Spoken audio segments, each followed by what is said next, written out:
Everyone, welcome to only IAS. स्वागत है आप सभी का हमारे एक बहुत ही इंपॉर्टेंट लेक्चर में, जिसमें हम बायोटेक्नोलॉजी एंड नैनो टेक्नोलॉजी से संबंधित पिछले एक साल के करंट अफेयर्स के सभी टर्म्स को डिस्कस करेंगे। अब ये लेक्चर हमारे एग्जामिनेशन पर्सपेक्टिव से काफी इंपॉर्टेंट हो जाता है, क्योंकि यदि आपने प्रीवियस ईयर क्वेश्चंस को उठाकर देखा होगा तो आपको कई ऐसे क्वेश्चंस मिले होंगे जहां पर यूपीएससी ने किसी एक टर्म को मेंशन कर दिया है और उसके बाद पूछ लिया है कि ये टर्म किससे संबंधित है। अब ऐसे क्वेश्चंस को देखते हुए हमारे लिए ये इंपॉर्टेंट हो जाता है कि हम साइंस एंड टेक्नोलॉजी से संबंधित सभी टर्म्स में क्लैरिटी रखें, और अगर ऐसा कोई क्वेश्चन 2023 प्रीलिम्स में पूछ लिया जाए तो हम इजीली उसे टैकल कर पाए। तो चलिए लेक्चर में डिस्कस करते हैं इन सभी टर्म्स को। तो मैं आपके साथ शुरुआत करता हूं कुछ बेसिक टर्मिनोलॉजीज के साथ, जो कि बायोटेक्नोलॉजी में काफी इंपॉर्टेंट होती हैं। अब देखिए, जो बायोटेक्नोलॉजी का सेक्शन है साइंस एंड टेक्नोलॉजी में, इसको सबसे ज्यादा टिपिकल माना जाता है, क्योंकि इसमें डीएनए, जीनोम, जेनेटिक मटेरियल, इन सभी चीजों की बात होती है। लेकिन मैं आपको इजी वे में समझाने की कोशिश करूंगा, और मेरा काम ही है साइंस एंड टेक्नोलॉजी को आपके लिए इंटरेस्टिंग बनाना। तो चलिए इसको भी इंटरेस्टिंग बनाते हैं और शुरुआत करते हैं बेसिक के साथ। देखिए, सबसे पहला टर्म जो बायोटेक्नोलॉजी में आपको समझना है वो है सेल। हिंदी में इसको कोशिका कहते हैं। सर, सेल क्या होता है? सेल जीवन की एक मूलभूत इकाई है। जितने भी एनिमल्स आप देखते हैं या फिर प्लांट्स देखते हैं या ह्यूमंस देखते हैं, ये सभी सेल से बने होते हैं। जब आप इस सेल को ओपन करते हैं, इसको जूम करते हैं, तो इसमें आपको कुछ स्ट्रक्चर्स देखने को मिलते हैं। जैसे एक स्ट्रक्चर है यहां न्यूक्लियस। फर्दर जब हम न्यूक्लियस को ओपन करते हैं तो इसमें हमें क्रोमोसोम मिलते हैं। अब क्रोमोसोम क्या है? ये एक थ्रेड लाइक स्ट्रक्चर है जिसके अंतर्गत आपका डीएनए रहता है। अब ये धागे की तरह संरचना हो गई, हिंदी में इसको धागे की तरह संरचना बोलेंगे। इसके अंतर्गत आपकी पूरी की पूरी जेनेटिक इंफॉर्मेशन रहती है। अब जैसे यहां पर आपने इसको जब खोला तो ये स्ट्रक्चर देखने को मिला। इसी स्ट्रक्चर को हम कहते हैं डीएनए, और इसी डीएनए के अंतर्गत आपकी पूरी जेनेटिक इंफॉर्मेशन है। सर, जेनेटिक इंफॉर्मेशन का मतलब क्या होता है? जेनेटिक इंफॉर्मेशन का मतलब होता है आपके हेयर्स का कलर कैसा होगा, आपकी आईज का कलर कैसा होगा, ये ब्लैक होंगी कि ब्राउन होंगी, आपकी वॉइस किस प्रकार की होगी, ये सारी चीज डिटरमाइन करने का काम डीएनए के द्वारा किया जाता है। और इसी डीएनए के एक स्मॉल पार्ट की जब आप स्टडी करते हैं ना, लाइक दिस, तो इसी को हम कहेंगे ये जीन है। और एक्चुअल में जीन के अंदर ही आपकी ये सारी इंफॉर्मेशन होती है। ठीक है, तो हमने यहां पर क्या समझा? पहले सेल होती है, सेल में एक न्यूक्लियस होगा, न्यूक्लियस में क्रोमोसोम होगा, क्रोमोसोम को जब हम ओपन करेंगे तो हमें डीएनए मिलेगा, और डीएनए के एक छोटे पार्ट को हम जीन कहते हैं, जिसमें हमारी सारी जेनेटिक इंफॉर्मेशन रहती है। अब ये चीज अगर आपने समझ ली, आगे की सभी चीजें आपको बहुत इजी तरीके से समझ में आ जाएंगी। चलिए, सबसे पहला टर्म यहां पर जो हम डिस्कस करेंगे वो है ह्यूमन जीनोम। न्यूज में क्यों है? क्योंकि आज से लगभग 2 दशक पहले साइंटिस्ट ने एक इंपॉर्टेंट प्रोजेक्ट चलाया था जिसका नाम है ह्यूमन जीनोम मैप, और इसके अंतर्गत डीएनए की सीक्वेंसिंग स्टार्ट की गई थी। सर, डीएनए की सीक्वेंसिंग का मतलब क्या है? जैसे आपने अभी पीछे डीएनए देखा, इस डीएनए में ये कुछ सीक्वेंस होते हैं, इसमें कुछ बेस पेयर्स होते हैं, क्षार होते हैं, उनका अपना एक सीक्वेंस होता है। इसी सीक्वेंस को समझने की क्रिया को हम कहते हैं डीएनए सीक्वेंसिंग। अब ये जो डीएनए सीक्वेंसिंग स्टार्ट की गई थी, इसमें केवल 8% डीएनए को छोड़कर 92% डीएनए की हमने सीक्वेंसिंग सक्सेसफुली कर ली थी। लेकिन ये 8% चूंकि बची रह गई है, तो साइंटिस्ट इसको भी क्यों छोड़ेंगे? इसीलिए अभी रिसेंटली एक प्रोजेक्ट चलाया गया था, टेलोमेयर टू टेलोमेयर प्रोजेक्ट, और इसके अंतर्गत हमने बचे हुए 8% डीएनए की भी सीक्वेंसिंग को सक्सेसफुली कर लिया है। अब जीनोम एक्चुअल में होता क्या है, आप ये समझिए। जीनोम बेसिकली एक ऑर्गेनिज्म का संपूर्ण जेनेटिक मटेरियल है। जैसे अगर हम ह्यूमंस की बात करें तो ह्यूमंस में जेनेटिक मटेरियल क्या है? डीएनए। तो इस डीएनए का जब आप एक सेट तैयार करेंगे, इसके जितने भी जीन्स हैं उनका सेट तैयार करेंगे, तो इसी को हम जीनोम कहेंगे। सिंपल है ना? उसके बाद डीएनए जो है, या फिर हम कहें जीनोम जो है, वो सभी ह्यूमन बींग्स में एक समान होता है, लगभग एक समान होता है। इसका एक बहुत छोटा सा पार्ट ही आपको डिफरेंट देखने को मिलेगा। इसी की वजह से हम एक दूसरे में अंतर कर पाते हैं। इस छोटे से वेरिएशन की वजह से हमारे कलर अलग होते हैं, हमारी वॉइस अलग होती है, हमारा फेस का स्ट्रक्चर अलग होता है। तो ये बहुत छोटा सा अंतर होता है। उसके बाद अगर हम जीनोम की स्टडी कर लेते हैं तो इससे हमें फायदा क्या होगा? इस सीक्वेंसिंग को समझने से क्या बेनिफिट मिलेगा? देखिए, ह्यूमन में बहुत सारी जेनेटिक डिजीज होती हैं, आनुवंशिक बीमारियां होती हैं जो काफी ज्यादा परेशान करती हैं। ऐसे में यदि आपने एक ह्यूमन जीनोम को तैयार कर लिया तो आप उस वेरिएशन को आइडेंटिफाई कर पाएंगे और उस डिजीज को आराम से एलिमिनेट भी कर पाएंगे। आई होप कि ये टर्म आपको समझ में आ गया होगा। एक इससे रिलेटेड टर्म है ह्यूमन जीनोम प्रोजेक्ट। अब ह्यूमन जीनोम प्रोजेक्ट क्या है? एक्चुअल में इसको 1990 से 2003 के बीच में स्टार्ट किया गया था और इसका ऑब्जेक्टिव था जीनोम की सीक्वेंसिंग करना। अब सीक्वेंसिंग का मतलब आप लोग समझ चुके हैं कि डीएनए के अंदर जो बेस पेयर हैं उसी के सीक्वेंस को अंडरस्टैंड करने का यहां प्रयास किया जाता है और इसको 2003 में पब्लिश किया गया था। लेटेस्ट डेवलपमेंट क्या हुए हैं? लेटेस्ट डेवलपमेंट ये हुए हैं, टेलोमेयर टू टेलोमेयर नाम का जो प्रोजेक्ट चला है, इससे हमने 8% जीनोम की भी स्टडी कर ली है। अब यहां टेलोमेयर का मतलब समझिए। टेलोमेयर क्या है? जैसे ये हमने क्रोमोसोम देखा, ठीक है, ये पूरा क्रोमोसोम है।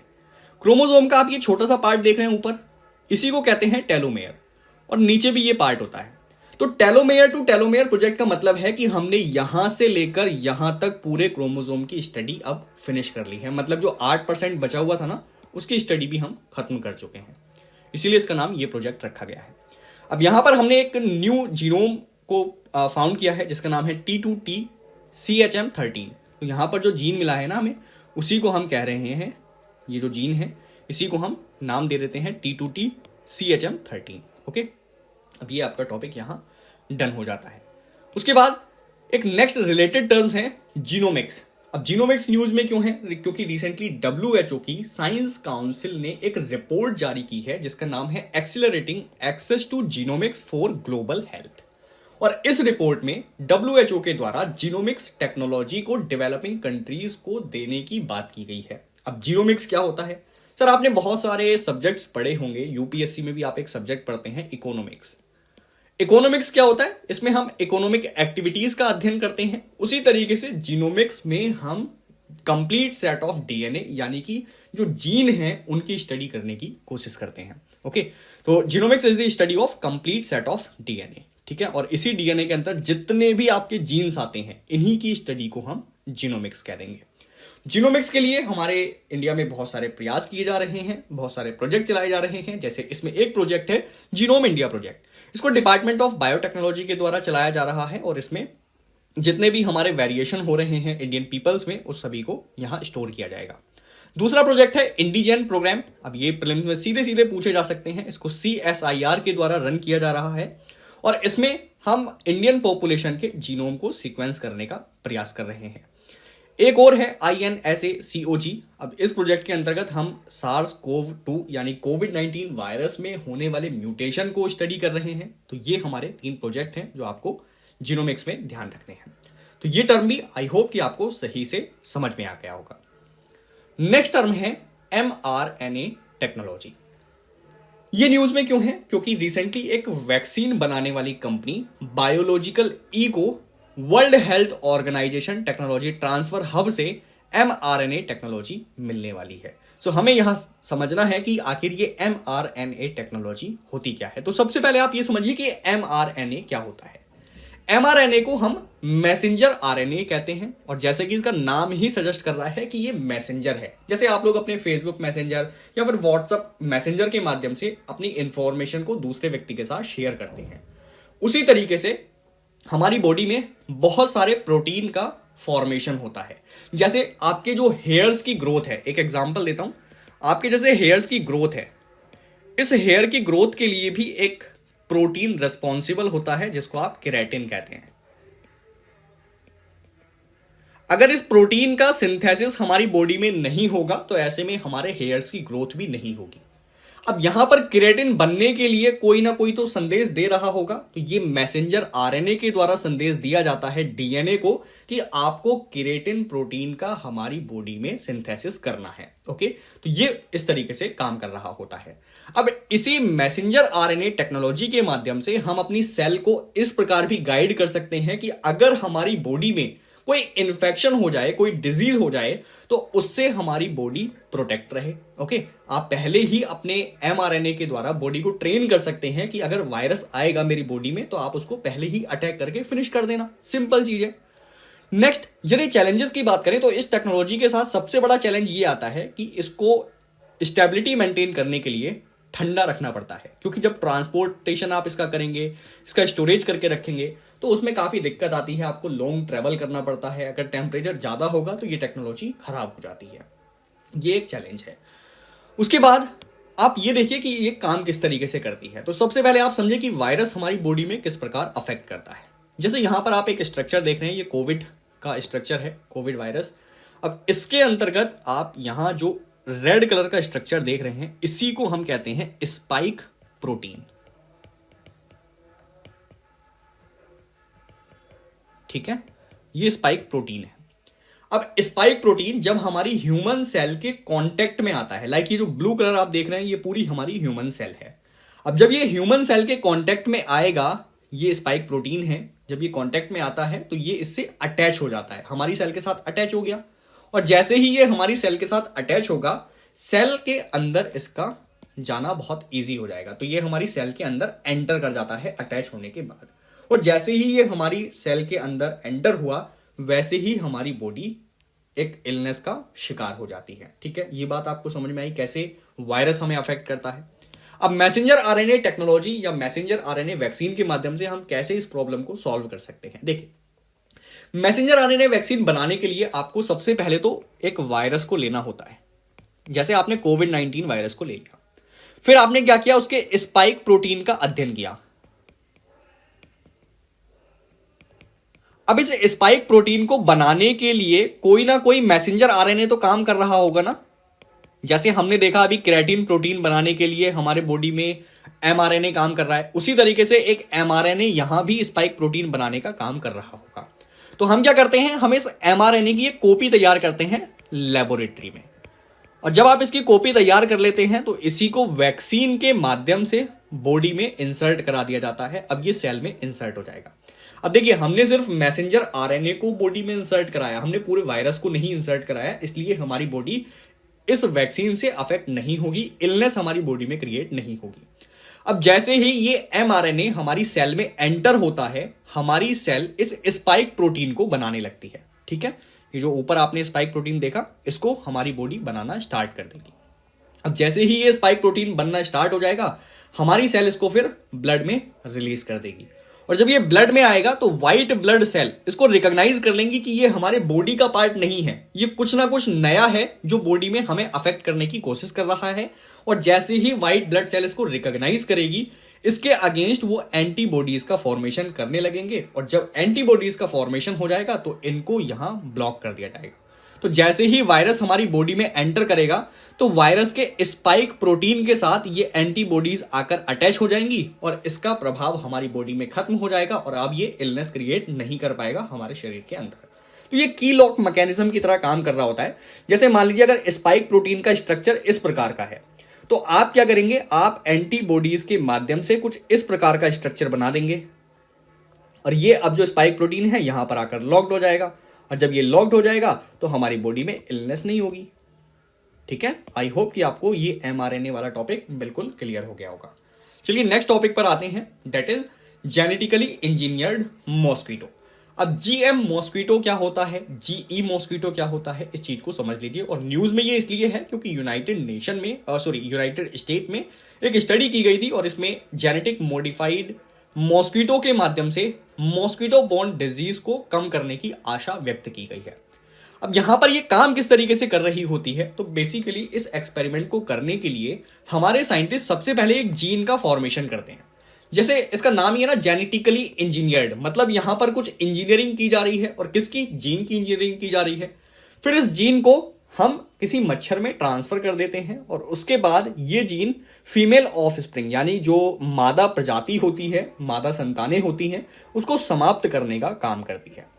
तो किस तरीके से ये काम करता है, कुछ इस तरीके से होता है ये। सबसे पहले हम लोग लैब में क्या करते हैं, लैब में इस जीन का फॉर्मेशन करेंगे, फिर इस जीन को मॉस्क्वीटो में ट्रांसफर कर देंगे। ठीक है, मॉस्क्वीटो में ट्रांसफर करने के बाद ये मॉस्क्वीटो कुछ एग देगा, है ना। और फिर इन एग से बहुत सारे ऐसे मॉस्क्वीटो बनेंगे जिनको हम एटमॉस्फेयर में रिलीज कर देंगे या फिर ऐसी जगह पर रिलीज कर देंगे जहां पर मच्छरों के द्वारा ज्यादा बीमारी फैलाई जा रही है।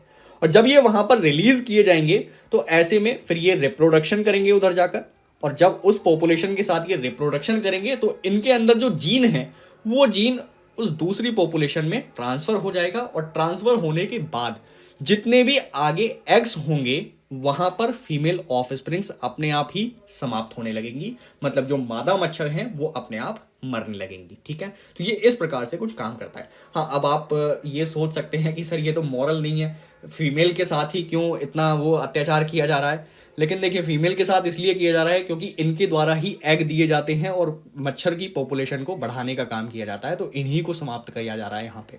चलिए नेक्स्ट, यहाँ पर हम लोग किस जो प्रजाति है उसको जो है टारगेट कर रहे हैं। तो यहाँ प्रजाति का नाम है एडीज इजिप्टी।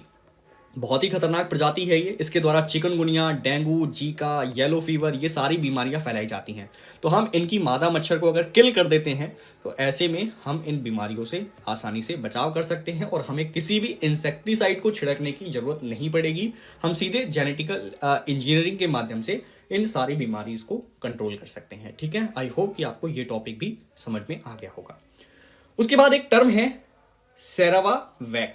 ठीक है, अब सेरावावैक क्या है? ये एक वैक्सीन है जिसको डेवलप किया गया है सीरम इंस्टीट्यूट ऑफ इंडिया के द्वारा, और हमारे ड्रग कंट्रोलर ऑफ इंडिया ने इसको मार्केट ऑथराइजेशन भी दे दिया है। मतलब ये जो वैक्सीन है वो अब मार्केट में आ सकती है और अपनी जो बिक्री है उसको जारी रख सकती है।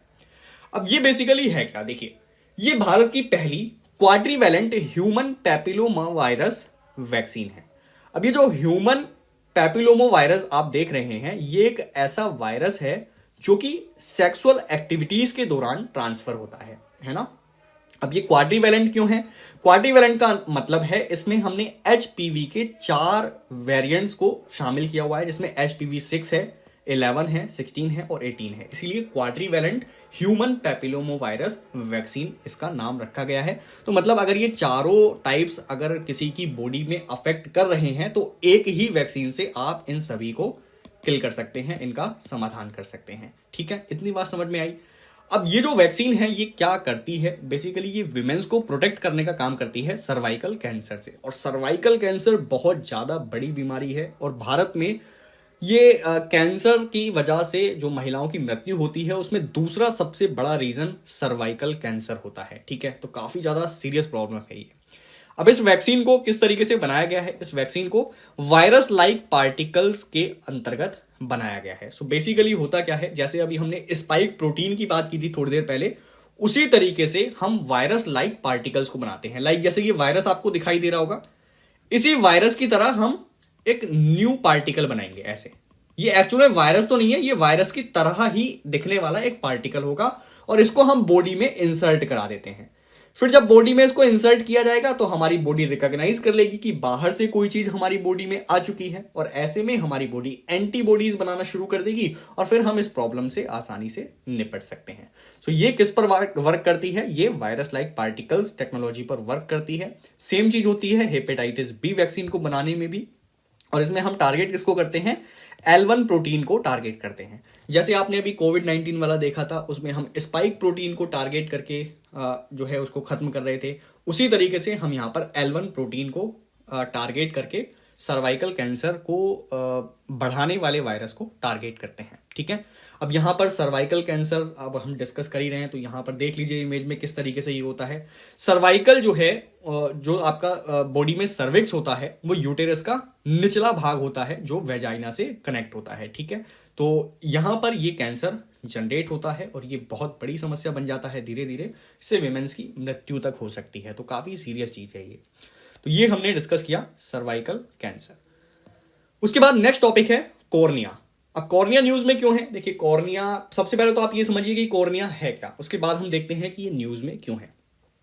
कॉर्निया हमारे आई का एक आउटर लेयर होता है। जैसे आईज में बहुत सारी आप लेयर देखेंगे, यहां पर जो आपको ये लेयर दिखाई दे रही है इसी को हम कहते हैं कॉर्निया। तो ये आउटर लेयर हो गई, और इसी कॉर्निया की मदद से हम लाइट को फोकस कर पाते हैं। और आप जब तक लाइट पर सही से फोकस नहीं करेंगे आपको वस्तुएं दिखाई नहीं देंगी। लाइक आपको कोई चीज दिखाई कैसे देती है? आपको ये जो स्क्रीन है, आप जिस पर फोन पर या टैबलेट पर देख रहे हैं इस लेक्चर को, आपको ये दिखाई कैसे दे रहा है? दिखाई ऐसे दे रहा है कि आपके रूम में कोई ना कोई बल्ब है। वैसे तो हमारी टैबलेट और फोन में अपने आप ही एलईडी लाइट लगी हुई होती है जो आपको दिखाई दे रही होती है। मान लीजिए अगर ये एलईडी लाइट आपके फोन में ना हो तो ऐसे में आप स्क्रीन पर लिखा हुआ कुछ भी नहीं पढ़ पाएंगे। तो जब तक हमारी इस कॉर्निया पर लाइट का फोकस सही से नहीं पड़ेगा तब तक हम कुछ भी क्लियरली नहीं देख सकते। अगर किसी व्यक्ति की आई में इस कॉर्निया में डैमेज हो जाए तो ऐसे में उसमें ब्लाइंडनेस हो जाएगी, वो कुछ भी साफ साफ नहीं देख पाएगा। और यही कारण है कि कभी कभी जब आप या कोई भी व्यक्ति सूर्य ग्रहण के समय सूर्य को देख लेता है तो उसकी तेज लाइट के कारण कॉर्निया खराब हो जाती है, और कॉर्निया के खराब होने से उसमें ब्लाइंडनेस जैसी समस्या उत्पन्न हो जाती है। अब चूंकि बहुत सारे लोग ब्लाइंडनेस का ऑलरेडी शिकार हैं, इसके डोनेट करने वाले लोग बहुत कम हैं, और अगर डोनर कम होंगे तो ऐसे में हम इस प्रॉब्लम को एलिमिनेट नहीं कर पाएंगे।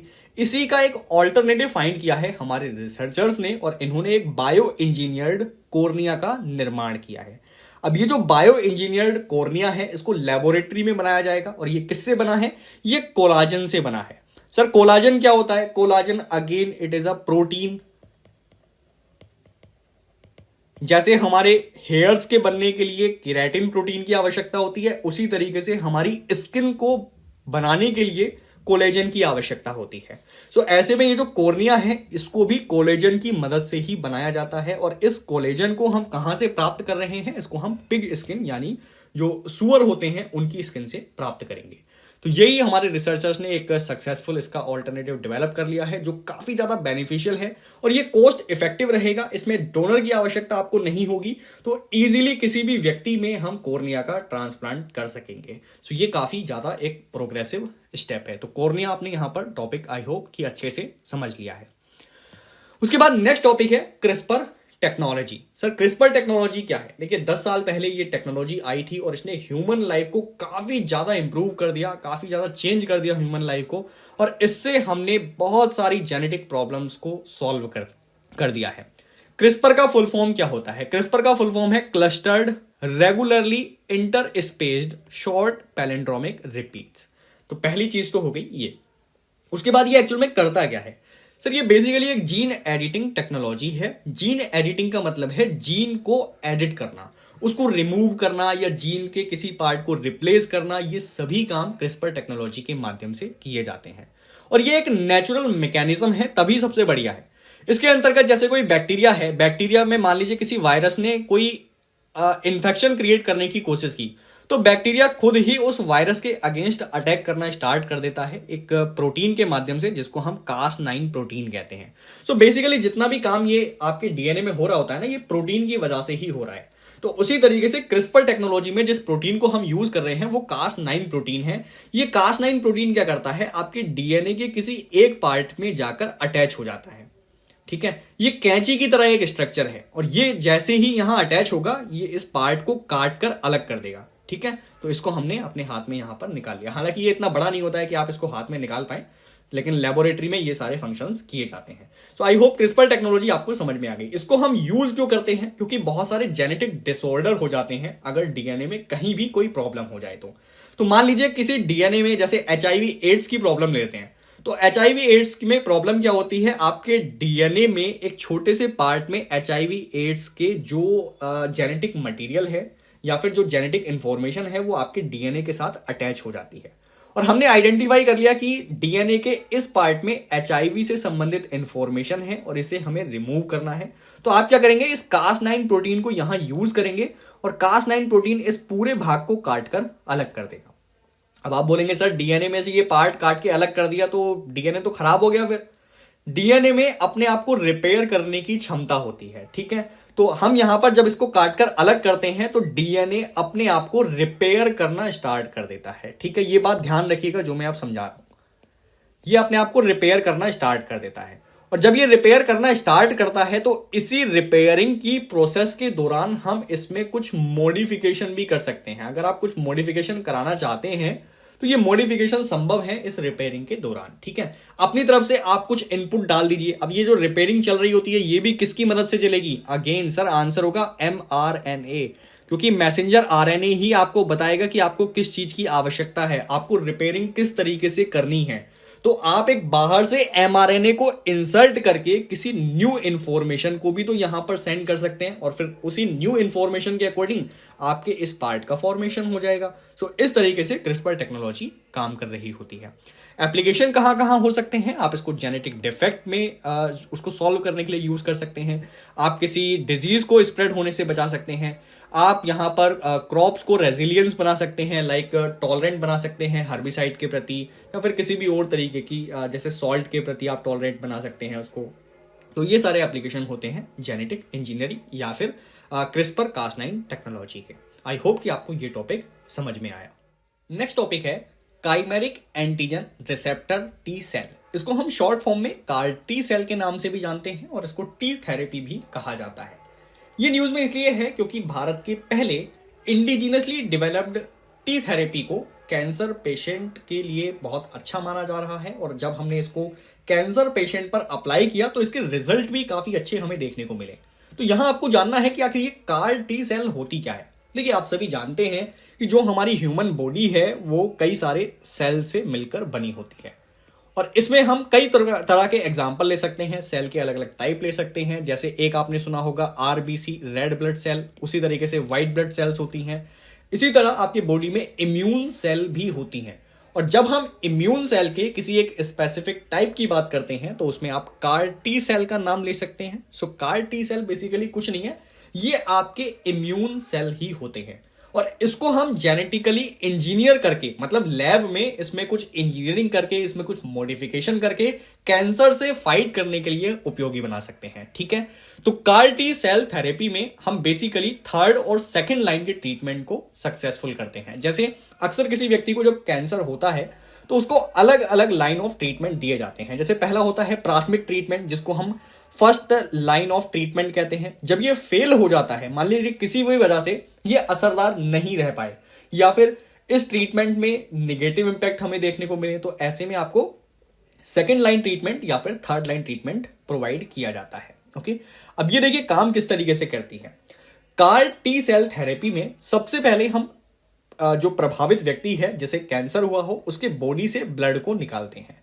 फिर ब्लड को एक्सट्रैक्ट करने के बाद हम यहां इस ब्लड से टी सेल को बाहर निकालेंगे और टी सेल में फिर एक जीन को इंसर्ट कर दिया जाता है। ठीक है, अब ये जीन क्या करेगा, ये जीन इस टी सेल के ऊपर यानी कार टी सेल के ऊपर कुछ प्रोटीन का फॉर्मेशन करेगा जिसको हम कहेंगे कार प्रोटीन। अब देखिए, कुछ नया आप नहीं सीख रहे हैं। अभी मैंने पिछले जो इमेजेस आपको दिखाए थे, मैंने आपको वायरस के ऊपर स्पाइक प्रोटीन दिखाया था, उसी तरीके से यहां कार टी सेल के ऊपर जो प्रोटीन का फॉर्मेशन हो रहा है उसी को हम कार प्रोटीन कह रहे हैं। फिर जब यहां इस प्रोटीन का फॉर्मेशन हो जाता है, इसको हम कुछ टाइम के लिए ऐसे ही छोड़ देते हैं और ये मिलियंस की संख्या में ग्रो करने लगती है, अपने आप को डिवाइड करने लगती है। ठीक है, तो जब ये डिवाइड कर लेगी, ये इसकी ग्रोथ बहुत ज्यादा हो जाएगी, फिर हम इसको इन्फ्यूज कर देते हैं उसी पेशेंट की बॉडी में। तो यहां बाहर से कुछ नहीं हो रहा है, आपके बॉडी से ही कार टी सेल को निकाला गया है, उसमें लैब में थोड़ा सा मॉडिफिकेशन किया गया है और मॉडिफिकेशन के बाद वापस उसी व्यक्ति के बॉडी में इंसर्ट कर दिया गया है। अब जब ये कार टी सेल यानी मॉडिफाइड वाली कार टी सेल आपकी बॉडी में पहुंचेंगी तो ये क्या होंगी, ये इसके जो रिसेप्टर्स हैं, जो यहां आपने प्रोटीन का फॉर्मेशन देखा था, ये कैंसर सेल के साथ जाकर अटैच हो जाएगा और जब ये कैंसर सेल के साथ अटैच होगा तो धीरे धीरे उसको किल कर देगा। यहां आप देख पा रहे होंगे इसकी स्थिति कैसी हो गई है, अच्छा खासा पहले हेल्दी दिखाई दे रहा था। तो ये कैंसर सेल को इस प्रकार किल करने का काम करती है। तो काफी ईजी है, आपको ये समझ में भी आ गई होगी। आगे एक दो इंफॉर्मेशन और ध्यान रख लीजिए, जैसे कि यहां पर कार टी सेल का प्रयोग हम ल्यूकीमिया और लिम्फोमा जैसे कैंसर का ट्रीटमेंट करने के लिए करते हैं। अब ल्यूकीमिया क्या है? ल्यूकीमिया हमारे ब्लड फॉर्मिंग टिश्यूज में होने वाला कैंसर है, मतलब जहां से हमारा जो ऐसे ऊतक हैं जो हमारे ब्लड का फॉर्मेशन करते हैं, यदि वहां पर कैंसर हो जाए तो उसको ट्रीटमेंट देने के लिए भी आप कार टी सेल्स का यूज कर सकते हैं। उसी तरीके से लिम्फेटिक सिस्टम में होने वाले कैंसर के लिए भी इसको यूज किया जा सकता है। इस टेक्नोलॉजी में हम लेंटीवायरल टेक्नोलॉजी का यूज करते हैं। अब लेंटीवायरल क्या है? लेंटीवायरल बेसिकली लेंटीवायरस को यूज करता है। एक वायरस है जिसका नाम है लेंटीवायरस और इस वायरस की मदद से हम जीन का इंसर्ट करते हैं, मॉडिफाई करते हैं या फिर जीन को डिलीट करते हैं। आई होप कि आपको थोड़ा सा ये टिपिकल लग रहा होगा, लेकिन मैं अभी इजी बना देता हूं। देखिए, जैसे कि अभी हमने पीछे समझा था इस इमेज में कि जब हमने टी सेल को निकाला था तो टी सेल में कुछ जीन इंसर्ट किए गए थे। अब ये जीन आप कैसे इंसर्ट करेंगे, आप हाथ की मदद से तो कर नहीं सकते। ऐसे में आपको एक वेक्टर की आवश्यकता होती है और वेक्टर में हम वायरस को यूज करते हैं। और कौन सा वायरस हम यूज करते हैं, लेंटी वायरस। इसीलिए इस टेक्नोलॉजी का नाम लेंटी वायरल टेक्नोलॉजी है। आई होप कि अब आपको आसानी से ये समझ में आ गया होगा। तो ये टॉपिक यहां फिनिश होता है। नेक्स्ट टर्म जो हम डिस्कस करेंगे वो है सिंथेटिक बायोलॉजी। अब ये न्यूज में इसलिए है क्योंकि डिपार्टमेंट ऑफ बायोटेक्नोलॉजी के द्वारा सिंथेटिक बायोलॉजी पर एक पेपर जारी किया गया है, ड्राफ्ट पेपर। तो अब ये सिंथेटिक बायोलॉजी क्या है इसको आप समझिए। सिंथेटिक बायोलॉजी बेसिकली एक साइंस है जिसके अंतर्गत हम जेनेटिक सीक्वेंसिंग करते हैं, जेनेटिक एडिटिंग करते हैं या फिर जीन में कुछ प्रकार का मॉडिफिकेशन करते हैं। अब ये तीनों ही टर्म आपको क्लियर होंगे क्योंकि मैंने पहले भी इन टर्म्स के बारे में आपको क्लैरिटी दे दी है। जेनेटिक सीक्वेंसिंग का आप मतलब दोबारा से देख लीजिए। ये जो सीक्वेंस है, इसी सीक्वेंस को चेंज करना, इसको अंडरस्टैंड करना, ये सब जेनेटिक सीक्वेंसिंग के अंतर्गत आता है। एडिटिंग में हम इसको एडिट कर सकते हैं, इसको मॉडिफाई कर सकते हैं, ये सारी चीजें आ जाती हैं। तो इसका ऑब्जेक्टिव क्या होता है, सिंथेटिक बायोलॉजी का ऑब्जेक्टिव होता है अननेचुरल ऑर्गेनिज्म या फिर ऑर्गेनिक मॉलिक्यूल्स का निर्माण करना। यानी कि अगर सिंपल वर्ड्स में बात करूं तो लेबोरेटरी में यदि आप किसी जीव का निर्माण कर देते हैं तो इसी को हम सिंथेटिक बायोलॉजी कहेंगे। ओके, अब इसके माध्यम से हमारे साइंटिस्ट डीएनए सीक्वेंस के नए नए डिजाइन बना सकते हैं, उसका नया सिंथेसिस कर सकते हैं, उसका फॉर्मेशन कर सकते हैं। ये सारी चीजें इसके अंतर्गत आ जाती हैं। इसके अगर हम बात करें थोड़े से बैकग्राउंड की, तो इसको पहली बार, यानी ये जो टर्म है सिंथेटिक बायोलॉजी, इसको पहली बार बारबरा होबोमिन ने 1980 में यूज किया था। और इससे पहले जो टर्म यूज होता था इस मॉडिफिकेशन के लिए, उसको हम बायो इंजीनियरिंग कहते थे। एप्लीकेशन आप इसको कहां कहां यूज कर सकते हैं, तो इसको आप सिंथेटिक ऑर्गेनिज्म बनाने के लिए यूज कर सकते हैं जो काफी हेल्पफुल होते हैं वैक्सीनेशन के टाइम पर। जैसे जब कोई डिजीज आती है, अभी लाइक कोविड-19 आया, तो आपको वैक्सीन बनाने के बाद उसका ह्यूमन ट्रायल करना होता है। और ह्यूमन ट्रायल कभी कभी काफी खतरनाक भी सिद्ध होते हैं और व्यक्तियों की इसमें डेथ तक हो जाती है। ठीक है, तो ऐसे में आप क्या कर सकते हैं, लेबोरेटरी में एक सिंथेटिक ऑर्गेनिज्म को बना सकते हैं और उसके ऊपर वैक्सीन को ट्राई कर सकते हैं। तो ये काफी इजी हो जाएगा, आप लाइफ को काफी सेव कर पाएंगे इससे। उसके बाद हम कुछ नेचुरल प्रोडक्ट बनाने में इसको यूज कर सकते हैं। आप एग्रीकल्चर में इसको यूज कर सकते हैं नाइट्रोजन को फिक्स करने के लिए। अक्सर हम लोग करते क्या है, फर्टिलाइजर का यूज करते हैं जब नाइट्रोजन को फिक्स किया जाता है प्लांट्स में, लेकिन आप सीधे प्लांट में भी तो इस नाइट्रोजन को फिक्स कर सकते हैं। तो इसके लिए आप सिंथेटिक बायोलॉजी को यूज कर सकते हैं। हम कुछ फूड एडिटिव्स बनाने के लिए भी इसको यूज कर सकते हैं। ओके, तो ये सारे इसके एप्लीकेशन हो जाते हैं। नेक्स्ट टर्म जो हम डिस्कस करेंगे वो है lab grown meat. Sir, lab grown meat क्या होता है? Lab grown meat US FDA के द्वारा इसको रिसेंटली क्लियरेंस दे दिया गया है, मतलब अब इसको मार्केट में बेचा जा सकता है। अभी तक सिंगापुर एक ऐसी कंट्री थी जिसने लैब ग्रोन मीट को मार्केट में आने की अनुमति दी थी। अब आप सोच रहे होंगे, जैसा कि इसका नाम ही सजेस्ट कर रहा है, लैब ग्रोन मीट, यानी कि लैब में बनाया जाने वाला ये एक मीट है। तो क्या ये असली मीट होगा या फिर केवल देखने के लिए है या कुछ एक्सपेरिमेंट करने के लिए है? सो बिल्कुल नहीं, ये जो मीट है ये एक असली मीट है, लेकिन इसको तैयार किया गया है लेबोरेटरी में और ये बिल्कुल सेफ है। अब ये काम किस तरीके से करता है, इसको हम देखिए, पहले तो कुछ अदर नाम से भी जानते हैं। इसको आप कल्टीवेटेड मीट कह सकते हैं या फिर कल्टर्ड मीट कह सकते हैं। और ये डायरेक्टली एनिमल सेल के माध्यम से डेवलप किया जाता है। ऐसा नहीं है कि हम कुछ आर्टिफिशियल प्रोडक्ट का यूज कर रहे हैं फिर इस मीट को बना रहे हैं। नो, यहां पर हम सीधे एनिमल से सेल ले रहे हैं और उसी सेल के डिवीजन के माध्यम से इसको बनाने का काम कर रहे हैं। ठीक है, लेकिन यहां पर सबसे अच्छा बेनिफिट इसका होता क्या है? इसका बेनिफिट यह है कि हमें जीव हत्या करने की आवश्यकता नहीं होती, क्योंकि हमारे यहाँ आर्टिकल 21 है और आर्टिकल 21 में आप जो है देखेंगे काफी विरोध होता है जीवन के अधिकार की वजह से, आप जीव हत्या नहीं कर सकते। उसके बाद इसको कैसे बनाया जाता है, इसको हम 100 साल से भी पुरानी टेक्निक के माध्यम से बना रहे हैं, जिसको हम in vitro muscle tissue growth कहते हैं। इसमें हम क्या करते हैं, high quality live stock animal यानी जीवित जीवों से कुछ सेल को निकालते हैं। उसके बाद हम ऐसी सेल्स को फिगर आउट करते हैं जिसमें मल्टीप्लाई करने की एबिलिटी होती है, मतलब वो अपने आप को डिवाइड कर सकती है। फिर हम इनको कुछ क्लीन एनवायरनमेंट प्रदान करते हैं, कुछ न्यूट्रिएंट्स प्रोवाइड करते हैं और उसके बाद इसको रेप्लिकेट होने के लिए छोड़ देते हैं, इसको मैच्योर होने के लिए छोड़ देते हैं और धीरे धीरे ये अपने आप को रेप्लिकेट करते करते एक मीट में कन्वर्ट हो जाती है, एक मांस का टुकड़ा इससे बन जाता है। तो ये बिल्कुल नेचुरल प्रोसेस है, जैसा एक ह्यूमन बॉडी में या फिर किसी एनिमल की बॉडी में टिश्यूज बन रहे होते हैं, उसी तरीके से इन टिश्यूज को या फिर इस मीट को लेबोरेटरी में बनाया जा रहा है। नेक्स्ट टर्म है DMH11। DMH11 को हम फुल फॉर्म अगर देखें इसका तो धारा मस्टर्ड हाइब्रिड 11 कह सकते हैं। अभी रिसेंटली ये न्यूज में इसलिए है क्योंकि जेनेटिक इंजीनियरिंग अप्राइजल कमेटी ने इसके एनवायरमेंट रिलीज की अनुमति दे दी है। इसका फॉर्मेशन किसने किया था? तो दिल्ली यूनिवर्सिटी के centre for genetic manipulation of crow plants के द्वारा इसका निर्माण किया गया था और इसमें 2 विदेशी जीन का प्रयोग किया गया है। देखिए, अब इसको हम बना क्यों रहे हैं, पहले तो आप इस चीज को समझिए। अक्सर होता क्या है, जब हम किसी एक ही खेत में किसी एक ही प्लांट को बार बार लगाते हैं तो उसकी प्रोडक्टिविटी कम हो जाती है। और ये DMH बेसिकली है क्या? ये मस्टर्ड की एक किस्म है, यानी जो सरसों होता है उसी की एक नई प्रजाति है जिसका उद्देश्य है उत्पादकता को बढ़ाना, प्रोडक्टिविटी को बढ़ाना।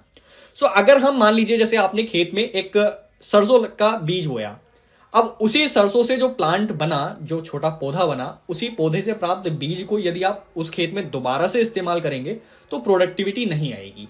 इसी चीज को काउंटर करने के लिए हमने DMH11 का फॉर्मेशन किया। इसमें 2 प्लांट को यूज किया गया था, एक तो यूरोप से है, इसका नाम है अर्ली हीरा, और एक इंडियन वैरायटी का है जिसका नाम है वरना। इसमें आपस में पॉलिनेशन कराया गया और इसमें जो विदेशी जीन यूज हुए हैं वो आप नाम ध्यान रख लीजिएगा। इन जीन को हमने पहले तो सोइल बैक्टीरिया से लिया है। इस तरीके के स्टेटमेंट सीधे सीधे आपके एग्जाम में पूछे जाते हैं। सोइल बैक्टीरिया का नाम क्या है? बैसिलस एमाइलोलिक्विफेसियंस। ठीक है, तो ये भी आप नाम याद रखेंगे। अब इसमें जो 2 बाहर के जीन हमने यूज किए हैं उसमें एक है बार्नेस। सो बार्नेस क्या करता है?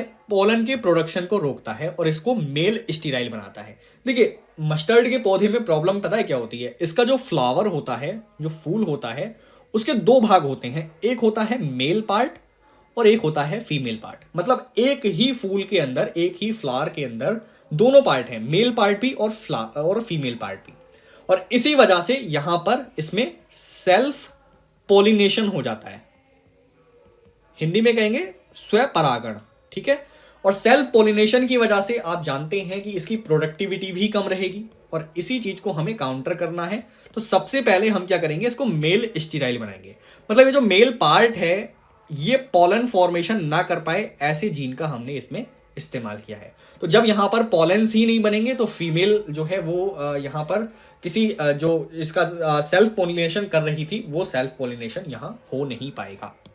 उसके बाद जो सेकंड जीन है बारस्टार, बारस्टार का ऑब्जेक्टिव होता है बारजीन के प्रभाव को खत्म करना। ठीक है, अब मान लीजिए, देखिए हमने किसी हाइब्रिड वैरायटी को फॉर्म किया है। हाइब्रिड वैरायटी को फॉर्म करने के लिए आपने एक बार तो बारस्टार का यूज कर लिया, बार्नेस का प्रयोग कर लिया, लेकिन इससे बनने वाली जो अगली प्रजाति है उसमें तो आपको बार्नेस के इफेक्ट को हटाना पड़ेगा ना। तो इसी को हटाने के लिए हमने बारस्टार जीन का यूज किया है। आई होप कि ये चीज आपको क्लियर हो गई होगी। अब थोड़ी सी बात कर लेते हैं एक और टर्म पर जिसका नाम है जेनेटिक इंजीनियरिंग अप्राइजल कमेटी। ये ministry of environment, forest and climate change के अंतर्गत आती है। इसको फॉर्म किया गया था एनवायरनमेंट प्रोटेक्शन एक्ट 1986 के अंतर्गत और ये भारत की सबसे ऊपरी बायोटेक्नोलॉजी रेगुलेटरी अथॉरिटी है। मतलब जो बायोटेक से संबंधित हमारे देश में कोई भी मुद्दा होता है उसको एड्रेस करने का काम इस अथॉरिटी के पास होता है। तो ये किस चीज को इवेलुएट करती है? इसका काम होता है जेनेटिकली मॉडिफाइड ऑर्गेनिज्म या फिर प्रोडक्ट को एनवायरनमेंट में रिलीज करने से संबंधित मुद्दों को देखना। ठीक है, आई होप कि आपको ये टॉपिक समझ में आया। नेक्स्ट टॉपिक है Indian biological data centre. Indian biological data centre को अभी भारत में ऑफिशियली ओपन कर दिया गया है और ये ओपन हुआ है फरीदाबाद के हरियाणा में। तो समझ लीजिए ये डेटा सेंटर होता क्या है। सबसे पहले आप यहां समझिए कि बायोलॉजिकल डेटा का मतलब क्या है, क्योंकि डेटा सेंटर है तो इसमें कोई डेटा रखा जाएगा। बायोलॉजिकल डेटा का मतलब होता है एक लिविंग ऑर्गेनिज्म के बारे में सभी जानकारी। जैसे हम ह्यूमन एक लिविंग ऑर्गेनिज्म है, हमारे बॉडी की सभी जानकारी, हमारी बॉडी में कितने न्यूक्लिक एसिड हैं, वो किस प्रकार काम करते हैं, उनकी फंक्शनिंग क्या है, प्रोटीन सीक्वेंस हमारे यहाँ कैसा है, मेटाबॉलिज्म किस तरीके का है, ये सारी ही इंफॉर्मेशन बायोलॉजिकल डेटा के अंतर्गत आ जाती है। अब ये जो है बायोलॉजिकल डेटा सेंटर, ये हमारे साइंस डेटा की पहली नेशनल रिपोजिटरी होने वाली है और इसका फर्दर जो हमारा इसका फ्यूचर होगा उसमें हम बहुत सारे डाटा को रखने वाले हैं। अब थोड़ी सी गाइडलाइंस भी देख लीजिए। बायोटेक प्राइड गाइडलाइन के अनुसार ये बोला गया था कि जो हमारा इंडियन बायोलॉजिकल डेटा सेंटर है इसमें हम लाइफ साइंस से संबंधित सभी डेटा को रखेंगे, लेकिन ये पब्लिकली फंडेड डेटा को ही आर्काइव करने का काम करेगी। उसके बाद इसमें कोलैबोरेशन हुआ था एनआईसी के द्वारा और ये इसमें जो डेटा हम कलेक्ट करेंगे उसको सेव कहाँ पर करेंगे, एक सुपर कंप्यूटर पर जिसका नाम है ब्रह्म। ये छोटी छोटी इंफॉर्मेशन है जो आपको ध्यान रखनी है। उसके बाद ये डिपार्टमेंट ऑफ बायोटेक्नोलॉजी के द्वारा इसको सपोर्ट किया गया है। नेक्स्ट टॉपिक है इनकोवैक। इनकोवैक क्या है? भारत बायोटेक नाम की एक कंपनी ने विश्व की पहली इंट्रानेजल वैक्सीन को लॉन्च किया है जिसका नाम है इनकोवैक। तो ये एक ऐसी वैक्सीन है जहां पर आपको इंजेक्शन की आवश्यकता नहीं है, सीधे आप नाक के माध्यम से, नोज के माध्यम से इस वैक्सीन को ले सकते हैं। ठीक है, अब इसमें बेनिफिट क्या होता है? यहां पर दो तरीके से ये बेनिफिशियल होती है। जो अभी तक जैसे ट्रेडिशनल वैक्सीन होती हैं जिसको आप इंजेक्शन के थ्रू लेते हैं, उसमें केवल आपके बॉडी में एंटीबॉडीज का फॉर्मेशन किया जाता है और ये एंटीबॉडीज आपके वायरस पर अटैक करने का काम करती हैं। ठीक है, आपके इम्यून सिस्टम को ये रेस्पॉन्डिंग बनाती हैं किसी भी वायरस के अगेंस्ट। लेकिन ये जो इंट्रानेजल वैक्सीन है ये काफी ज्यादा इफेक्टिव होगी क्योंकि इसमें ना सिर्फ एंटीबॉडीज बनाए जाएंगे बल्कि इसके ट्रांसमिशन के रिस्क को भी कम किया जाएगा। मतलब ये हमारी बॉडी में ट्रांसमिट नहीं हो पाएगा। उसके बाद यहां पर जो एडिशनल इम्यून रेस्पॉन्स है वो भी इसके द्वारा जनरेट किया जाता है। देखिए, एक तो हम इम्यून अपना जनरेट कर सकते हैं ब्लड के द्वारा, जैसे हमारी जो नॉर्मल वैक्सीन होती हैं जो हम इंजेक्शन के थ्रू लेते हैं वो हमारे ब्लड में एंटीबॉडीज को जनरेट करने का काम करती हैं। लेकिन यहां पर क्या हो रहा है, यहां पर ब्लड में तो एंटीबॉडीज जनरेट करेंगी ही करेगी ये वैक्सीन जो इंट्रानेजल वैक्सीन है, लेकिन इसके साथ साथ जो हमारे टिश्यूज हैं, लाइक नोज के टिश्यूज हो गए, माउथ के टिश्यूज हो गए या फिर लंग्स के टिश्यूज हो गए, इन टिश्यूज में भी ये इम्यूनिटी डेवलप करने का काम करेगी। तो मतलब डबल प्रोटेक्शन करने का यहां पर काम किया जा रहा है और आपको इंजेक्शन भी लेने की यहां आवश्यकता नहीं है। सो ये हो गया इनकोवैक। उसके बाद नेक्स्ट टॉपिक है बायोप्लास्टिक। बायोप्लास्टिक न्यूज में इसलिए है क्योंकि रिसेंटली एक ब्रिटिश कंपनी जिसका नाम है नाम नहीं दिया है ब्रिटिश कंपनी का, इन्होंने ये क्लेम किया है कि हमने भारत के पहले बायोप्लास्टिक विनाइल को बना लिया है और इसके द्वारा हम टॉक्सिक पीवीसी यानी पॉलीविनाइल क्लोराइड को एलिमिनेट कर सकते हैं। जो भी आप आजकल पॉलीथीन देखते हैं वो काफी टॉक्सिक है ना, उसको अगर कोई एनिमल भी कंज्यूम कर ले तो उसको भी काफी हानि होती है, कैंसर जैसी समस्या भी ये क्रिएट कर सकती है। तो इन्होंने ये जो बायोप्लास्टिक बनाया है ये काफी ज्यादा हेल्पफुल हो सकता है। तो अब ये बनाया कैसे जाता है? इसको शुगर या स्टार्च के माध्यम से हम बनाते हैं। इसमें ऑयल या गैस का यूज नहीं किया जाता और इसके निर्माण के दौरान कोई टॉक्सिक वेस्ट नहीं आता। तो कंप्लीटली ये नेचुरल है, इसीलिए हम इसको बायोप्लास्टिक कह रहे हैं।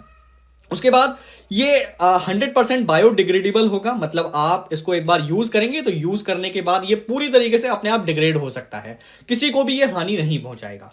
इसको आप कहीं भी यूज कर सकते हैं, एग्रीकल्चर फील्ड में यूज कर सकते हैं, आप टेक्सटाइल में यूज कर सकते हैं, आप मेडिकल में कोई पैकिंग वगैरह आपको करनी है तो वहां भी इसको यूज किया जा सकता है। तो मल्टीपल एप्लीकेशन है। आई होप कि ये टर्म भी आपको समझ में आ गया होगा।